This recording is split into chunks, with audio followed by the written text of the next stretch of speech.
En attendant septembre et le vote du Congrès au sujet de l'accord sur le nucléaire iranien, le duel à distance se durcit entre Benjamin Netanyahou et Barack Obama. Mardi soir, le président américain a adressé une mise en garde assez inhabituelle à l'égard d'Israël. Un rejet de l'accord serait destructeur pour Israël et les États-Unis.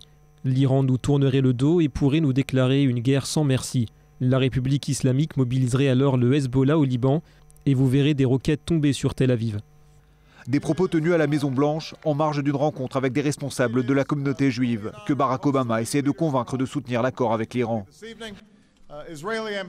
Et si le président démocrate qualifie son rejet éventuel d'erreur historique, sa tentative d'alarmer l'opinion publique israélienne n'a pas été bien perçue, y compris par ses partisans.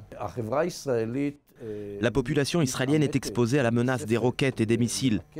Elle doit y faire face chaque année ou tous les 2 ans. C'est pourquoi réduire le dossier iranien à la menace de roquettes sur Tel Aviv, c'est un manque de compréhension à l'égard de la société israélienne. Amiah Ayalon est l'ancien patron du Shabak. Il fait partie de ces anciens cadres de l'establishment sécuritaire israélien qui considèrent qu'un accord avec l'Iran, même sur 10 ou 15 ans, est la moins pire des options. Voilà pourquoi il s'oppose à l'ingérence de Benjamin Netanyahou sur la scène politique américaine. D'un côté, vous ne pouvez pas dire que les relations avec les États-Unis sont la pierre angulaire de la sécurité d'Israël. Et de l'autre, attaquer le gouvernement américain et sa politique depuis des années dans le but de créer une division entre démocrates et républicains, entre les juifs pro-Obama et les juifs pro-républicains. Nous sommes en train de scier la branche sur laquelle nous sommes assis.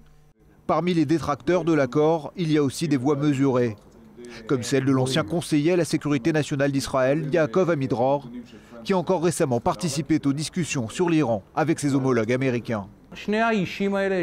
Obama et Netanyahou ont le droit le plus total, si ce n'est le devoir, de jouer leur partition. C'est pourquoi je déconseille de s'en prendre au président Obama parce qu'il défend l'accord qu'il a lui-même fait aboutir. De la même manière, il ne faut pas attaquer le Premier ministre Netanyahou parce qu'il tente de convaincre l'opinion que cet accord est néfaste. Mais l'alternative à un mauvais accord, c'est aussi une guerre avec l'Iran, où Israël sera en première ligne. Si l'option militaire se précise, qu'elle soit le choix d'Israël ou des États-Unis, Israël en paiera le prix. C'est pourquoi il est absurde d'accuser Israël de vouloir pousser à la guerre. Nous ne voulons pas la guerre. Nous voulons un meilleur accord car l'accord actuel est très mauvais. Et si une guerre doit avoir lieu, mieux vaut qu'elle ait lieu maintenant que dans 10 ans, lorsque l'Iran sera beaucoup plus fort.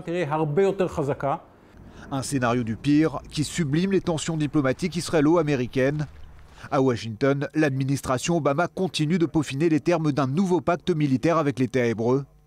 De nouvelles armes américaines pour Israël, la preuve d'une alliance toujours aussi forte.